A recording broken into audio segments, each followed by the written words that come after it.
प्रधानमंत्री नरेंद्र मोदी मध्य प्रदेश की राजधानी भोपाल स्थित जम्बूरी मैदान में आयोजित देवी अहिल्याबाई महिला सशक्तिकरण महासम्मेलन में शामिल हुए। ये सम्मेलन ऑपरेशन सिंदूर के बाद महिलाओं से जुड़ा पहला बड़ा सार्वजनिक कार्यक्रम है। भारतीय जनता पार्टी द्वारा ये आयोजन लोक माता अहिल्याबाई होलकर की 300वीं जयंती के उपलक्ष्य में आयोजित किया गया। बीजेपी द्वारा आयोजन में 2 लाख महिलाओं के शामिल होने का दावा किया गया। इसके अलावा देवी अहिल्याबाई होलकर की जयंती पर मोदी ने राजधानी भोपाल में आयोजित महासम्मेलन कार्यक्रम से मध्य प्रदेश की पहली मेट्रो ट्रेन की सौगात दी। पीएम ने इंदौर मेट्रो का वर्चुअल उद्घाटन किया। राजस्थान के पूर्व सीएम वसुंधरा राजे ने अहिल्याबाई को महिला गौरव का प्रतीक बताते हुए कहा कि उनकी प्रेरणा से आज महिलाएं हर क्षेत्र में आगे हैं, चाहे वह शासन हो या राशन।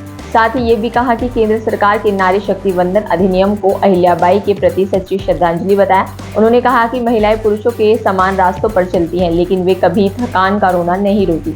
उन्होंने ये भी कहा कि महिलाएं घर और बाहर दोनों को काम संभालती हैं, खाना बनाती हैं, बर्तन साफ करती हैं, बच्चों को संभालती हैं, फिर भी पुरुषों की तरह जूते फेंक कर ये नहीं कहती कि मैं थक गई। भारतीय जनता पार्टी के राष्ट्रीय अध्यक्ष और केंद्रीय स्वास्थ्य व परिवार कल्याण मंत्री जेपी नड्डा शनिवार को 1 दिवसीय दौरे पर जयपुर पहुंचे। इस दौरान उन्होंने राजस्थान में डबल इंजन सरकार की ताकत, नीति निर्धारण के महत्व और मुख्यमंत्री भजनलाल शर्मा की योजनाओं की सराहना की। इस दौरान जेपी नड्डा ने यह भी कहा कि लड़कियों को स्कूटी बांटना केवल एक वाहन देना नहीं है, बल्कि उनके जीवन को गति देना है। उन्होंने डबल इंजन सरकार को राजस्थान के लिए बड़ी ताकत बताया और कहा कि मोदी के नेतृत्व में देश में पॉलिटिक्स ऑफ परफॉर्मेंस और पॉलिटिक्स ऑफ अकाउंटेबिलिटी की तस्वीर बदली है। दिल्ली हाई कोर्ट ने सीबीआई की ओर से दर्ज हुई अधिकरण घोटाले मामले में निचली अदालत की कार्यवाही पर रोक लगाने की आरजेडी प्रमुख लालू प्रसाद यादव की याचिका खारिज कर दी है। आरोपों पर बहस के लिए मामला 2 जून को विशेष न्यायाधीश के समक्ष सूचीबद्ध किया गया है। कोरोना वायरस लगातार पैर पसारता नजर आ रहा है। इस बीच राष्ट्रीय राजधानी दिल्ली में कोरोना के नए वेरिएंट से पहली मौत हुई है। एक कोरोना संक्रमित 60 वर्षीय महिला की मौत हो गई है। हरियाणा के बोसी गाँव की 18 वर्षीय पूजा सिंह ने एशियाई एथलेटिक्स चैंपियन में 1.89 मीटर की व्यक्तिगत सर्वश्रेष्ठ छलांग के साथ महिलाओं की ऊंची कूद में गोल्ड मेडल जीता है। पूजा ने चैंपियनशिप में 25 साल का मेडल सूखा खत्म किया।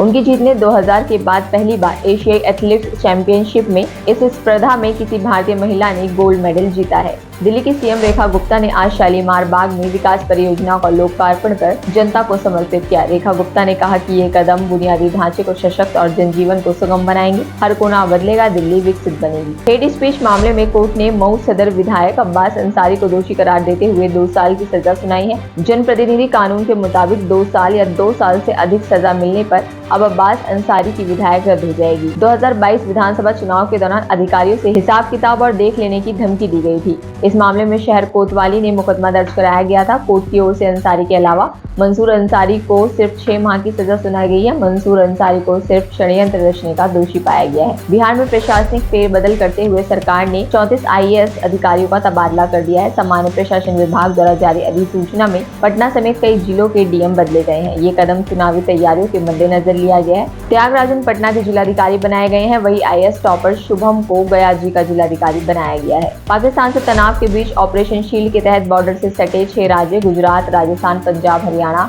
चंडीगढ़ और जम्मू कश्मीर में मॉक ड्रिल हो रही है। मॉक ड्रिल के लिए शाम 5 बजे से रात 9 बजे का समय चुना गया है। इन राज्यों में कुछ देर के लिए ब्लैकआउट भी होगा। इस मॉक ड्रिल का उद्देश्य संभावित आपात परिस्थितियों के प्रति लोगों को जागरूक करना है। इन सभी तमाम खबरों पर क्या कहेंगे आप कमेंट बॉक्स में लिखना ना भूलें। बाकी सारे और तमाम जानकारी के लिए बने रहिए द फ्रीडम न्यूज़ के साथ।